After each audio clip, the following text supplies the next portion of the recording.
बहू का बज गया बाजा। सीमा की शादी तय होने को होती है। डब्बू के माता पिता उसे देखने आते हैं। लड़की पसंद भी हो जाती है, लेकिन तभी होने वाली सासू माँ कहती है, तो सीमा क्या क्या शौक है तुम्हारे? मेरे पास ये हारमोनियम है, मुझे बस इसे बजाने का शौक है। यह तो बिल्कुल मेरे जैसी है। मैं भी शादी से पहले तबला बजाया करती थी, लेकिन अब कौन शादी के बाद शौक रखता है। पर तुम कोशिश करना, मैं तुम्हारा साथ दूंगी। हाँ।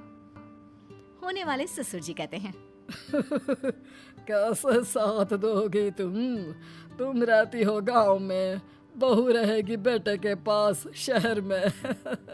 रहने दे बहू, अपनी सास की बात में ना आना। क्या मतलब? अरे नहीं नहीं बहन जी, आप लोगों की सेवा करने के लिए ही तो मैं सीमा को आपके घर भेज रही हूँ। आप लोग ही साथ नहीं रहेंगे तो कैसे चलेगा? तभी सीमा का होने वाला पति कहता है, वो क्या है ना, हम लोगों का गांव ज्यादा दूर नहीं है। मैं तो कई बार गांव से ऑफिस आना जाना कर लेता हूँ। सीमा के पिता कहते हैं, फिर तो अच्छा है, मेरी बेटी को स्कूटी चलाना आता है। वो तुम्हारे ऑफिस जाने के बाद गांव चली जाया करेगी, सास ससुर का ख्याल भी रख लेगी। सीमा मन में सोचती है कि फिर वो अपना हारमोनियम बजाने का सपना कैसे पूरा करेगी। खैर, सीमा की शादी नरेंद्र से हो जाती है। शादी के बाद सुबह सुबह उन लोगों के घर की बेल बजती है। सीमा देखो कौन है दरवाजे पर। मुझे नींद आ रही है, मैं बिस्तर से नहीं उठूंगा।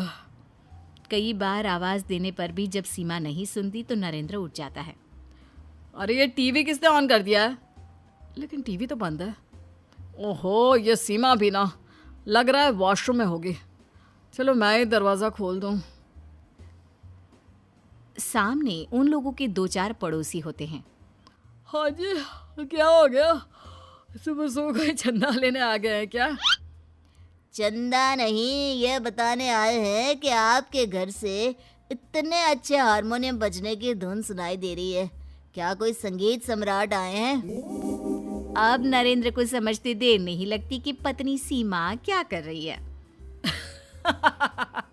अरे नहीं नहीं, ये तो मेरी वाइफ है। इसे हारमोनियम बजाने का शौक है तो वही बजा रही है। वाह वाह वाह वाह, क्या बात है। चलिए, सोसाइटी में कोई कार्यक्रम होगा तो भाभी जी से ही हारमोनियम बजवाएंगे। हाँ जी, भाभी जी को बोलिए हम लोगों के बच्चों को भी सिखा दे, जो पैसे होंगे वो दे देंगे। क्यों? नरेंद्र को ये सुनकर गुस्सा आ जाता है। क्या मतलब है? मेरी बीवी कोई गाने बजाने वाली है? अरे लेकिन ये तो कला है, गाना बजाना तो कला संस्कृति का हिस्सा है। इसमें आपको बुरा लगने वाली क्या बात है?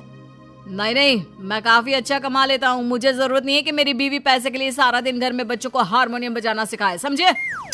पड़ोसी वहां से चले जाते हैं। सीमा जैसे ही हारमोनियम बजाकर फ्री होती है, वो नरेंद्र के पास जाती है। कौन था? किससे लड़ रहे थे आप? नरेंद्र सीमा को कुछ नहीं बताता। वो बीवी से कहता है, देखो, तुम्हें ये हारमोनियम बजाने का शौक है तो गांव में जाकर बजा लिया करो, क्योंकि क्या ना, यहाँ के लोग गुस्सा हो रहे थे। क्या? कैसे लोग हैं यहाँ की? कला संस्कृति का कोई ज्ञान ही नहीं है। गंवार कहीं के क्या बोल रहे थे? वो लोग गंवार? हाँ, वो लोग गंवार ही तो है। उन लोगों को कला संस्कृति की पहचान नहीं है। पति सीमा का हारमोनियम गांव रखवा देता है। हाँ लिया, वैसे भी शहर के घर छोटे होते हैं। गांव में तो बहू को बड़ा मकान मिलेगा, आराम से आंगन में बैठकर खूब हारमोनियम बजाना बेटा। पति ऑफिस चला जाता है। जहां वो परेशान सा होता है तो उसकी सहेली, क्या हो गया नरेंद्र, परेशान से दिख रहे हो? सब ठीक? तुम्हारी तो शादी अभी अभी हुई है ना, ठीक है ना बीवी? हाँ यार, वो क्या है ना, बीवी बहुत अच्छा हारमोनियम बजाती है।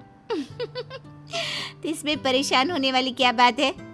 अरे यार, वो क्या है ना, उसके हारमोनियम बजाने से वो हमारे सोसाइटी में फेमस हो रही थी, लेकिन मैंने उसे उसके हारमोनियम के साथ गांव भेज दिया। अब उसकी याद आ रही है। अरे तो क्या हो गया, फेमस हो रही थी तो अच्छा ही तो है, सोसाइटी में दबदबा बना रहेगा। नहीं नहीं, मैं नहीं चाहता कि कल को वो मुझसे ज्यादा कमाने लग जाए। अरे ज्यादा रुतबा बना लेगी तो मैं क्या करूँगा? अरे नहीं यार, कल को छोड़ गई तो? वैसे भी आजकल का जमाना ठीक नहीं है। अब सीमा शहर आती तो अकेली, बिना हारमोनियम के। किसी को पता नहीं चलता कि सीमा को हारमोनियम बजाना आता है। तो वहीं गांव में, अरे राकेश भाई, बहुरानी कहाँ है? शहर गई है? वो क्या है ना, गांव में कई दिनों से हारमोनियम की आवाज नहीं आई तो सभी पूछ रहे थे। हाँ जी, वो तो शहर गई है, लेकिन कल आ जाएगी। वो क्या है ना, गांव के कुछ बच्चों को वो हारमोनियम बजाना सिखा रही है। उधर नरेंद्र निश्चिंत रहता है कि बीवी का टैलेंट किसी के सामने नहीं आ रहा है। लेकिन कहते हैं ना, कला की महक की कोई सीमा नहीं होती। तो सीमा की भी कला आखिर एक दिन दुनिया के सामने आ ही जाती है। और सीमा बिटिया, कल मैं तुम्हारे ससुर जी से बात कर रहा था। वो क्या है ना, कल बम्बई से बहुत बड़े डायरेक्टर गांव आ रहे हैं। गांव में शूटिंग है ना, तो तुम उन लोगों के स्वागत में हारमोनियम बजा देना प्लीज बेटा, गांव का नाम हो जाएगा। हाँ हाँ पंच चाचा, क्यों नहीं, गांव के लिए तो मैं कुछ भी करूंगी। क्योंकि कार्यक्रम अगले दिन ही था तो सीमा को नरेंद्र को कुछ बताने का मौका ही नहीं मिला। कार्यक्रम के बाद, अरे वाह, हमारे देश में इतना टैलेंट है, मुझे तो पता ही नहीं था। हम आपको अपनी अगली फिल्म के लिए काम देना चाहते हैं, क्या आप हमें म्यूजिक रिकॉर्ड करके भेज सकती हैं? सीमा खुश हो जाती है और हाँ कर देती है। बदले में डायरेक्टर उसे ढेर सारे पैसे देता है। अगले रोज सीमा शहर जाती है, जहाँ नरेंद्र परेशान सा दिखता है।